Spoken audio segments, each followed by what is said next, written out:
Museveni and his thugs denied their crimes. They killed our people and denied it. They tortured people and denied it. They raided our houses and denied it.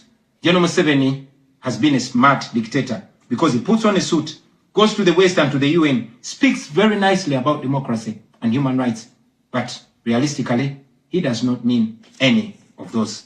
He talks about our so-called Human Rights Commission in Uganda, but the same person closed the UN Human Rights Office in Uganda 2 years ago because they dared to question him about his atrocities.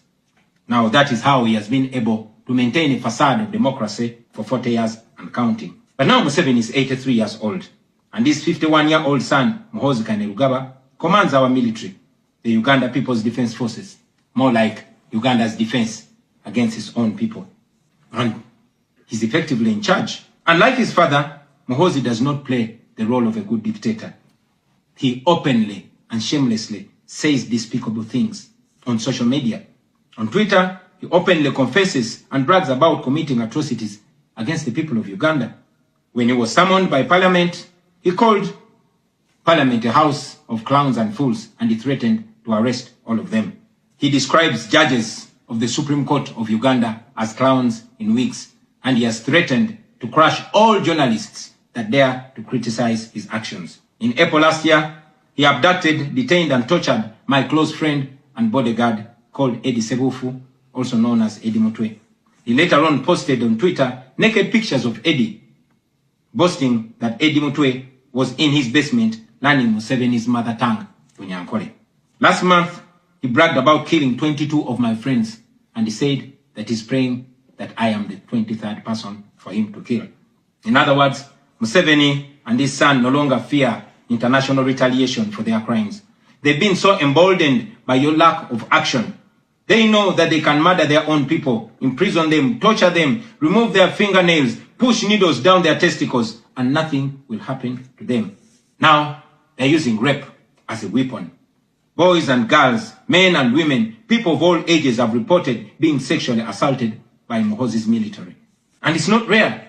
The majority of the people that they capture and unlawfully imprison have reported being raped, whether men or women. It is no longer possible, ladies and gentlemen, for the international community to deny Museveni's violence and atrocities. It's all over social media. And today, I am talking about it to you. Now, this is our call to action.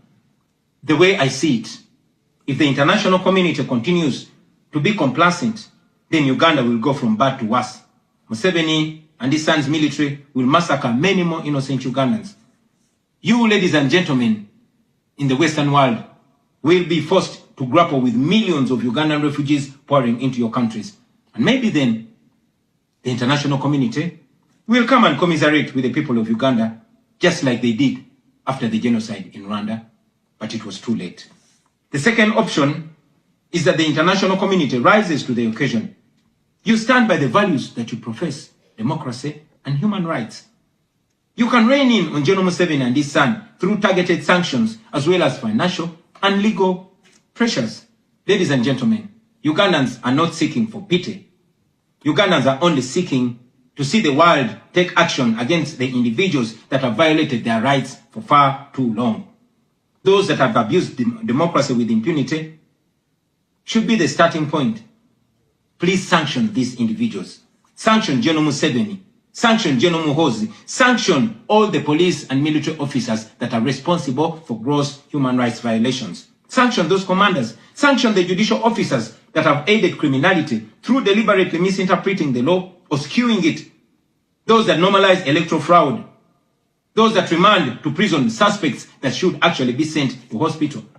Sanction these individuals because their combined efforts in the last election effectively give autocracy a blank check to rule over the people of Uganda for 5 years. We call upon the international community to treat General Museveni exactly how they treated Idi Amin, because Idi Amin did what he did to Ugandans for only 8 years. Museveni has done much worse to the people of Uganda, and it has been for 40 years and counting. Because of the inaction of the international community, Museveni's mode of dictatorship and human rights violations is being seen as acceptable in the region, and it must be stopped before it is exported to other countries in the region and in the continent. We ask the international community not to recognize Museveni's regime because it is not legitimate.